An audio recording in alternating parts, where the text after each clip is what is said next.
ကျွန်တော်တို့ကဘာပေါ်မှာမတိဆုံးနိုင်မယ်နဲ့ထာဝရအသက်ရှင်နိုင်တဲ့တိရစ္ဆာန်တစ်မျိုးရှိတယ်ဆိုလို့ရှိရင်ယုံမလားဆိုတော့ဒီအကောင်ကတော့ဒါကျွန်တော်တို့ immortal jellyfish လို့ခေါ်တဲ့ဒါရေကူမျိုးစိတ်တစ်မျိုးပဲဖြစ်တယ်ပေါ့နော်ဆိုတော့ဒီနေ့မှာတော့ကျွန်တော်ဒီရေကူအကြောင်းကိုကျွန်တော်ပြောပြပေးသွားမယ်ဆိုတော့စိတ်ဝင်စားတယ်ဆိုလို့ရှိရင်တော့တစ်ချက်လောက်လိုက်ကြည့်လိုက်အောင်ပေါ့နော်ဒီကောင်တွေကိုတော့ကျွန်တော်တို့မူလပထမကတော့အီတလီနိုင်ငံအနီးမှာရှိတဲ့ဒီ Mediterranean ပင်လယ်မှာပဲဒါတွေ့ရတယ်ပေါ့နော်ဒါပေမဲ့နောက်ပိုင်းမှာတော့ဒီသင်္ဘောကြီးတွေနဲ့သူတို့ကကပ်ပါသွားပြီးတော့ကျွန်တော်တို့အခုအချိန်မှာဆိုလို့ရှိရင်တော့ဒါပင်လယ်ကျွန်တော်တို့ဒီရေပိုင်နဲ့တော်တော်များများမှာဒီကောင်တွေကိုတွေ့နေရပြီပဲဖြစ်တယ်ပေါ့နော်ပထမဆုံးအနေနဲ့ကတော့ဒီကောင်မှာထူးခြားချက်နှစ်ချက်တောင်ရှိရပေါ့နော်အဲ့ဒါကတော့ဘာလဲဆိုလို့ရှိရင်တော့ပထမတစ်ခုအနေနဲ့ကတော့ဒီကောင်တွေမှာအုံနောက်လုံးဝမပါတာပဲဖြစ်ပါတယ်ဟုတ်ပါတယ်နားကြမမှားပါဘူးဒီတိရစ္ဆာန်မှာဒါလုံးဝအုံနောက်မပါဘူးပေါ့နော်ဆိုတော့ဒီကောင်တွေကအုံနောက်မပါဘဲနဲ့ဘယ်လိုမျိုးအသက်ရှင်နေလဲလို့ဒါမေးနိုင်ကြီးရှိရပေါ့နော်ဆိုတော့ဒီကောင်တွေကဆိုလို့ရှိရင်တော့သူတို့ရဲ့ဒီ nervous system ပေါ့နော်ကျွန်တော်တို့ဒီခန္ဓာကိုယ်ကဒီအကြောတွေလိုမျိုးဗျာလူတွေမှာဒီလိုမျိုးအကြောတွေရှိသလိုမျိုးပဲသူတို့ကဒီလိုမျိုးပဲလှုပ်ရှားသွားလာတာပေါ့နော်ဆိုတော့သူတို့ကဒီအမြင်အာရုံတွေပါတယ်အဲ့ဒါမျိုးတွေလုံးဝမလိုဘူးပေါ့နော်နောက်ထူးခြားချက်တစ်ခုကတော့ဒီကောင်တွေမှာအစိတ်ရှိတယ်ပေါ့နော်ဒါပေမဲ့ဒီကောင်တွေအစိတ်ကတော့ဒါကျွန်တော်တို့ဒီ mildly venomous ဖြစ်တဲ့အတွက်ကြောင့်မို့လို့ကျွန်တော်တို့ဒီလူတွေပေါ်တက်ရောက်မှုမရှိဘူးပေါ့နော်ကျွန်တော်တို့ငါးတို့တခြားချင်းတွေတော့အသေးလေးတွေတို့အဲ့ကောင်တွေပေါ်တော့ဒီအစိတ်ကတက်ရောက်မှုရှိတယ်သူအစိတ်ကဆိုလို့ရှိရင်လည်းသူတို့ဒီသွားလို့ရှိရင်ဒီသူတို့ရဲ့ဒီ tendril တွေပေါ့နော်ဒီလိုမျိုးဒီလက်ချောင်းတွေမှာရှိတယ်ပေါ့နော်သူတို့ရဲ့အစိတ်ကဆိုလို့ရှိရင်ပေါ့နော်ဆိုတော့ငါးတို့ဘာတို့ကဒီလိုမျိုးကပ်ပြီးသွားလို့ဒီလိုမျိုးထိသွားလို့ရှိရင်ဒီလိုမျိုးအစိတ်မိနိုင်တယ်ဆိုတဲ့သဘောမျိုးပေါ့နော်ဒါပေမဲ့ဒီအစိတ်ကကျွန်တော်တို့လူအသားရည်နဲ့ထိလို့ရှိရင်တော့လူတွေပေါ်ကို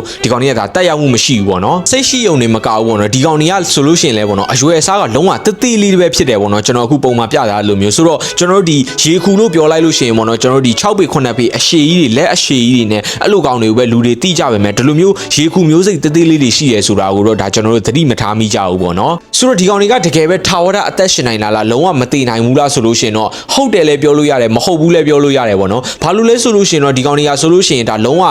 စိတ်ဖိစီးမှုကြုံတွေ့ရတာဒါမှမဟုတ်လို့ရှိရင်ကျွန်တော်တို့လုံးဝအစာအလုံးလောက်မရရှိမှုဖြစ်လို့ရှိရင်ပေါ့နော်သူကဆိုလို့ရှိရင်သူခန္ဓာကိုယ်ကဒီ system တွေကို shut down လိုက်ပြီးတော့ပေါ့နော်ဒါလုံးဝတည်တဲ့ပုံစံမျိုးဒီပင်လယ်ကျမ်းမြေကိုပြန်ကျသွားတယ်ဒါပေမဲ့ပင်လယ်ကျမ်းမြေကိုပြန်ကျပြီးတော့တို့ကျွန်တော်တို့ဒီအပင်အကြီးတွေခုတ်လိုက်ပြီးတော့အဲ့အပင်အကြီးတွေကနေမှနောက်တစ်ပင်ပြန်ပေါက်လာတယ်လို့မျိုးပဲပေါ့နော်ဆိုတော့ဒီအပင်ကပဲဒါပြန်ထွက်လာတဲ့ပုံစံမျိုးပေါ့နော်ဒီလိုမျိုးပုံစံမှာပဲပြီးတော့ထပ်ထွက်လာတဲ့ဟာလည်းပေါ့နော်ဒါလုံးဝနောက်အကောင်မဟုတ်ဘူးပေါ့နော်ဒါသူပဲဖြစ်တယ်ပေါ့နော်ဆိုတော့ပြောချင်တာဆိုလို့ရှိရင်တော့ဒါပထမကောင်တေသွားပြီးတော့ဒါနောက်တစ်ကောင်ထပ်ထွက်လာတာမျိုးမဟုတ်ဘူးပေါ့နော်ဒါအရှိရကောင်ကပဲဒါသူ့ကိုယ်သူခန္ဓာကိုယ်ရှက်ဒေါင်းလိုက်ပြီးတော့ဒါကလေးအဆင့်အနေနဲ့ပြန်ပြီးတော့ထွက်လာပြီးတော့ဒါတဖြည်းဖြည်းပြန်ကြီးသွားတာပေါ့နော်ဆိုတော့ဒီဟာကဒါတော်တော်လေးကိုတလိမ့်ဆန်လောကမှာဒါထူးခြားတဲ့တလိမ့်ဆန်လို့တောင်တော်တော်ပြောလို့ရတယ်ပေါ့နော်ဆိုတော့ဒါပေမဲ့ဒီနေရာမှာဒီကောင်တွေတေဆုံးနိုင်တဲ့နီးတနည်းတော့ရှိရပေါ့နော်အဲ့ဒါကဘာလဲဆိုလို့ရှိရင်တော့ဒီကောင်တွေရဲ့ခန္ဓာကိုယ်အစိတ်အပိုင်းကိုပဲကိုက်သွားတာမဟုတ်ဘဲနဲ့ခန္ဓာကိုယ်တစ်ခုလုံးကိုကိုက်ပြီးတော့ဥမာငါးတို့ဘာတို့ဥမာပင်လယ်လိပ်တို့ကသူတို့ကိုစားလိုက်လို့ရှိရင်တော့ဒါလုံးဝခန္ဓာကိုယ်တစ်ခုလုံးကဒီအစာအိမ်ထဲဝင်သွားတာဖြစ်တဲ့အတွက်ကြောင့်ခန္ဓာကိုယ်အသစ်ပြန်ထုတ်လို့မရတဲ့အတွက်ကြောင့်